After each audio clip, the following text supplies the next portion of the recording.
বন্ধুরা, অত্যন্ত একটি আনন্দ সংবাদ সকলের জন্য। যারা ফর্ম ফিল আপ করেছেন অন্নপূর্ণা ভান্ডারের জন্য, সকলেরই টাকা ঢুকতে চলেছে আগামী 1 জুলাই।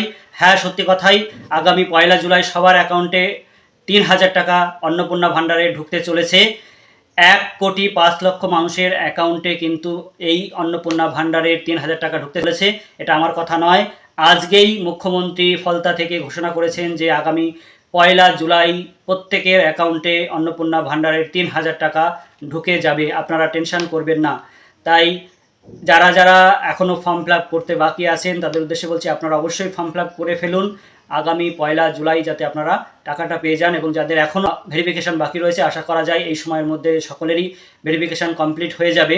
যাদের যাদের ভেরিফিকেশান হয়ে যাবে এবং যারা যোগ্য বলে বিবেচিত হবে তাদের প্রত্যেকের অ্যাকাউন্টেই কিন্তু 3,000 টাকা আগামী 1 জুলাই ঢুকতে চলেছে। এটা কিন্তু মুখ্যমন্ত্রী নিজেই বলেছেন। আপনারা শুনে নিন যে মুখ্যমন্ত্রী আজ কি ঘোষণা করেছেন এই বিষয়ে, তাহলেই আপনাদের বিশ্বাস আরও বেড়ে যাবে। ইতিমধ্যে জুন মাসে 3 তারিখে 28 লক্ষ মা বোন দিদির অ্যাকাউন্টে 3,000 টাকা করে ঢুকে গেছে। এখন অবধি 1,05,00,000 আমাদের মা বোন দিদি তারা এই অন্নপূর্ণা যোজনায় নাম নথিভুক্ত করেছেন। তাদের ভেরিফিকেশন কমপ্লিট করে আমরা পোর্টালে আপলোড করে দিয়েছি এবং এরা আগামী 1 জুলাই তারা এই জুন মাসের 3,000 করে টাকা অ্যাকাউন্টেও পেয়ে যাবেন, ঢুকে যাবে। এতটুকু চিন্তা করবেন না। এখনো যারা বাকি আছেন জনকল্যাণ শিবিরে আপনারা ফর্ম ফিল আপ করুন, আধিকারিকরা সাহায্য করবে। এবং এই তথ্যটি সকলের মধ্যে শেয়ার করে দিন।